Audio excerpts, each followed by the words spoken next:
সেনাবাহিনীর একটা প্রত্যক্ষ সরাসরি ইনভলভমেন্ট ছিল ইঞ্জিনিয়ারিং এর সাথে, এবং সেইভাবেই সেনাবাহিনীর নেতৃত্বেই মূলত আমার এই আসনে ইঞ্জিনিয়ারিংটা হয়েছে।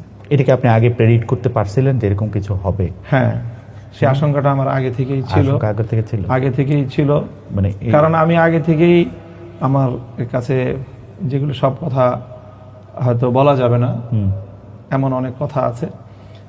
সেনাবাহিনীর আকাঙ্ক্ষা ছিল যেন আমরা বিএনপির সাথে এলাই করি। আমি সঙ্গত কারণে নানা হিসাব নিকাশে সেটা আমি করতে পারি নাই।